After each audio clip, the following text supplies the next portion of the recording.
La policía me acusó injustamente, hasta que un video reveló todo. Nunca olvidaré esa noche. Yo solo estaba regresando a casa después de mi turno en la tienda. Eran casi las 11 de la noche, la calle estaba desierta y apenas iluminada por un par de postes de luz titilantes. Caminaba con mis audífonos puestos, pensando en lo cansado que estaba, cuando de repente escuché las sirenas. En cuestión de segundos, 2 patrullas frenaron a mi lado y 4 policías salieron apuntándome con linternas y armas. «¡Alto ahí, manos arriba!», gritaron. Me quedé congelado. No entendía qué estaba pasando. Obedecí, levanté las manos y pregunté qué ocurría. Pero no me respondieron. En su lugar, uno de ellos me empujó contra la pared y comenzó a revisarme los bolsillos. Yo no tenía nada. Ni siquiera llevaba mochila, solo mi celular y las llaves de mi departamento. Sin embargo, escuché al oficial que estaba detrás de mí decir: «Coincide con la descripción. Es él». Mi corazón se detuvo. ¿Él? ¿De qué hablaban? Me esposaron sin darme explicaciones y comenzaron a leerme mis derechos. La gente empezó a asomarse por las ventanas de los edificios cercanos, algunos grababan con sus teléfonos. Sentí la vergüenza y la rabia apoderarse de mí.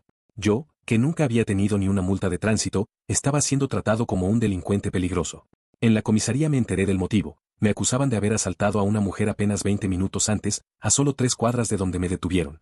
Decían que la víctima me había descrito con exactitud: un hombre joven, delgado, con chaqueta negra y barba. Esa descripción coincidía conmigo, pero también con medio barrio. Yo juraba y perjuraba que no había sido yo. Les mostré mi celular, las canciones que estaba escuchando en Spotify, la ubicación aproximada marcada en el GPS, pero ellos no querían escucharme. Para ellos yo ya era culpable. Pasé la peor noche de mi vida en esa celda. Los demás detenidos me miraban raro, y yo no podía dejar de pensar en cómo mi vida podía arruinarse por algo que no había hecho. Imaginaba a mis vecinos diciendo: «Sabía que ese chico no era de fiar». Imaginaba a mi madre llorando cuando se enterara. Al día siguiente, me llevaron a declarar. Ahí estaba la supuesta víctima. Una señora de unos 40 años, aún temblando por lo que le había pasado. Cuando me vio, se cubrió la cara y dijo: «Ese fue el hombre que me robó». Sentí que el suelo desaparecía bajo mis pies. Intenté explicar que yo no había estado allí, que no tenía nada de lo que decía, pero mi voz sonaba débil, como si ya no importara. Los policías me miraban con desprecio. El fiscal asentía. Todo parecía sentenciado. Pero en medio de esa pesadilla, ocurrió algo inesperado. El abogado de oficio que me asignaron pidió revisar las cámaras de seguridad de la zona donde había ocurrido el asalto. Al principio la policía se mostró reacia, alegando que no eran necesarias porque había testigos. Pero al final aceptaron. Horas después, frente a todos, proyectaron uno de los videos. Y entonces, lo vi. Un hombre con chaqueta negra, sí. Con barba, sí.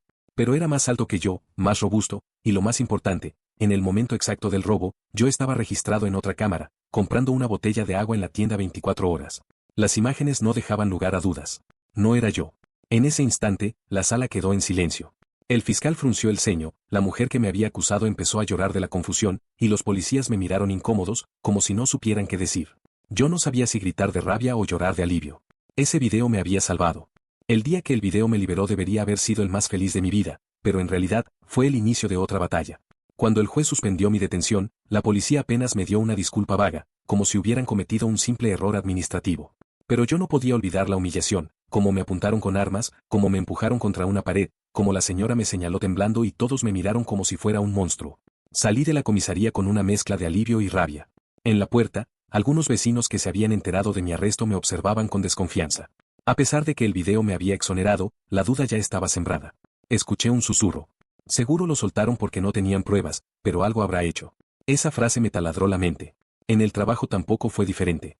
Mi jefe, que había visto en redes el video de mi detención, me llamó a su oficina y dijo: «Entiendo tu situación, pero esto mancha la reputación de la tienda. Será mejor que te tomes un tiempo». Era la forma elegante de decirme que estaba despedido. Así que ahí estaba yo, inocente, pero con mi vida destrozada. Sin empleo, sin confianza de los vecinos, con la mirada de sospecha clavada en mi espalda cada vez que salía a comprar pan. Los días siguientes fueron un tormento. Apenas podía dormir, recordaba el frío de la celda, los insultos de los policías, la mirada acusadora de la víctima. Y lo peor, ese miedo constante de que todo volviera a repetirse, de que alguien más me señalara y me volvieran a encerrar. Pero entonces, algo cambió. El abogado de oficio, un hombre cansado pero honesto, me dijo: «Tienes que denunciar. Esto no puede quedar así. Si no peleas, seguirán haciéndolo con otros». Al principio dudé. ¿Denunciar a la policía? Era como lanzarse contra un muro. Ellos tenían poder, contactos, todo un sistema que los protegía.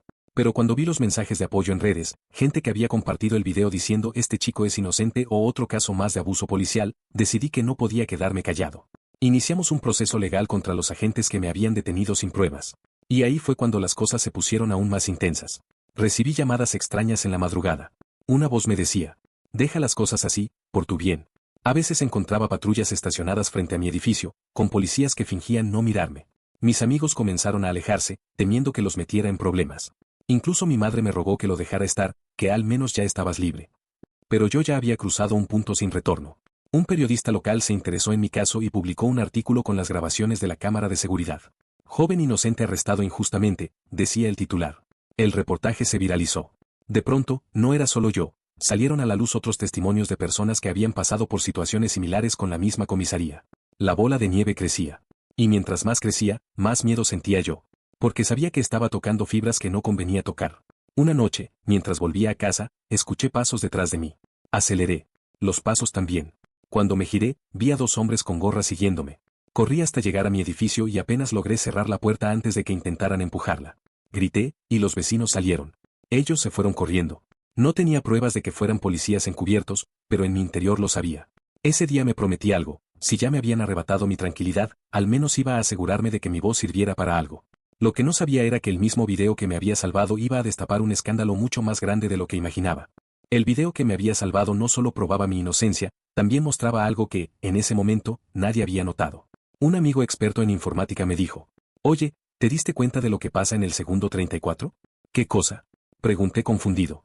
Mira bien, no solo es la señora gritando y los policías llevándote. Observa el fondo. Retrocedí y puse pausa. Allí estaba, en la esquina del video, apenas visible, un hombre con gorra negra y mochila. Él fue quien robó el bolso de la señora. Se le veía correr en dirección opuesta mientras la multitud se concentraba en mí. La sangre me hirvió. Tenía pruebas del verdadero culpable y aún así habían preferido acusarme a mí. Mi abogado casi salta de la emoción. Esto cambia todo. Ya no solo es tu palabra contra la de ellos. Con este material, no hay forma de que puedan silenciarte. Lo llevamos al periodista que había seguido mi caso. Publicó un nuevo artículo titulado Policía ignoró pruebas claras y detuvo al inocente, verdadero ladrón aparece en video. La noticia explotó en redes. De pronto, mi rostro, que antes era símbolo de sospecha, se volvió el de una víctima del sistema. Gente que nunca había conocido me enviaba mensajes de apoyo. Hermano, yo también sufrí una injusticia. Gracias por no callar, tu caso nos da esperanza. Pero también llegaron los ataques. Cuentas falsas me insultaban, me llamaban mentiroso, decían que yo mismo había planeado todo. Mi madre lloraba cada vez que veía los comentarios, pero yo ya había tomado una decisión, no iba a dejarme derrumbar otra vez. El fiscal, presionado por la opinión pública, reabrió el caso. Llamaron a declarar a los policías involucrados. En la audiencia, intentaron justificar su error diciendo que habían actuado bajo presión y que la víctima me había señalado. Pero el juez les mostró el video, donde se veía claramente cómo ignoraban al verdadero ladrón. El silencio en la sala fue brutal. Uno de los policías bajó la cabeza, incapaz de sostener la mirada. Otro se defendió diciendo, ese hombre de la gorra nunca fue identificado. Hicimos lo que pudimos. Mentira. Ni siquiera habían investigado. El juez ordenó que se abriera un proceso disciplinario. Algunos agentes fueron suspendidos, otros trasladados. Pero lo más importante, la fiscalía reconoció oficialmente mi inocencia y pidió disculpas públicas. Recuerdo ese día como si fuera ayer. Estaba frente a las cámaras, con micrófonos apuntándome, y un funcionario leyó en voz alta. El Estado pide disculpas por la injusticia cometida contra este ciudadano, cuya libertad y honra fueron vulneradas injustamente. Lloré. No de tristeza, sino de alivio. Por fin alguien reconocía que no era un criminal. Sin embargo, yo sabía que aquello no era el final. ¿Qué pasaba con todos los que nunca habían tenido un video que los salvara? ¿Cuántos inocentes seguían encerrados porque nadie los había grabado? Esa pregunta me atormentaba cada noche. Fue entonces cuando tomé la decisión más importante de mi vida, convertirme en la voz de quienes no podían hablar. Junto con el periodista y mi abogado, empezamos a crear una organización para apoyar a víctimas de abusos policiales. Usamos mi caso como bandera, y poco a poco otras personas se acercaron con sus historias. Lo que comenzó como mi pesadilla personal, se transformó en un movimiento. Y aunque todavía cargo con las miradas de desconfianza de algunos, aprendí algo esencial: la verdad no siempre sale a la luz sola. Hay que luchar por ella, incluso cuando todo el mundo parece estar en tu contra. Hoy, cada vez que veo ese video, ya no siento miedo. Siento fuerza. Porque me recuerda que sobreviví a lo peor, y que mi voz, por más pequeña que parecía, pudo cambiar algo. Meses después de aquel infierno, mi vida había cambiado. Ya no era solo el chico del video, ahora me presentaban como el hombre que enfrentó al sistema y ganó. Las entrevistas, los mensajes de apoyo y hasta las donaciones llegaron, pero no todo era aplauso, también recibía amenazas anónimas. Una noche, mientras revisaba correos para la fundación que habíamos creado, recibí un mensaje extraño. Sabes demasiado. Cállate o terminarás peor. Lo miré y sonreí con amargura.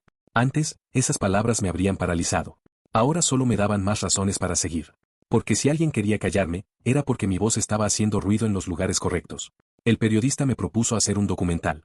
Quería mostrar no solo mi caso, sino el de otros que habían sido acusados injustamente. Viajamos juntos, entrevistando a madres con hijos presos sin pruebas, a jóvenes detenidos por portación de rostro y a ancianos olvidados en cárceles. Escuchar sus historias me rompía, pero también me llenaba de energía. El estreno del documental fue en un teatro pequeño, pero se llenó. Las luces se apagaron y en la pantalla apareció mi rostro tembloroso aquel día en que me arrestaron. Vi a la gente en el público llorar, indignarse, aplaudir. En ese instante comprendí que mi dolor ya no era solo mío, era un espejo para todos. Cuando terminó la función, subí al escenario. Mi voz temblaba, pero hablé desde el corazón. Me quisieron quitar la libertad, la dignidad y la voz. No pudieron. Y no podrán con ustedes tampoco. Hoy no estoy aquí para contar una tragedia, sino para demostrar que luchar vale la pena. El aplauso fue ensordecedor. Entre la multitud vi a mi madre llorar, a mi abogado con los ojos rojos, al periodista levantando la cámara. Era el cierre de un ciclo y el inicio de otro. Poco después, recibimos una noticia inesperada. La fiscalía había reabierto casos similares gracias a la presión pública que generamos. Personas inocentes empezaron a salir libres. Algunos nos buscaban para darnos las gracias, otros simplemente nos abrazaban. Era imposible no llorar en cada encuentro. Una tarde, caminando por la plaza donde solía pasar antes de todo esto, me crucé con un grupo de policías. Uno de ellos me reconoció. Bajó la mirada y me dijo en voz baja: "Lo siento". No era una disculpa oficial, pero bastó. Porque entendí que incluso dentro del sistema había gente atrapada en sus propias cadenas. Hoy vivo sin miedo. Trabajo en la fundación, viajo contando mi historia y ayudando a otros a contar la suya. Todavía cargo con las cicatrices del pasado, pero ya no me avergüenzo, son prueba de que sobreviví. Y cada vez que miro el video que cambió mi vida, pienso en lo mismo: la verdad siempre encuentra la forma de salir, aunque la quieran enterrar. A veces, para cambiar las cosas, solo se necesita que alguien no se quede callado. Ese alguien, sin quererlo, fui yo. Y ahora sé que no fue en vano. Destellos reflexión. Tu voz importa. Incluso si tiemblas, incluso si estás solo, incluso si todo parece perdido, hablar puede ser la chispa que ilumine la oscuridad de otros.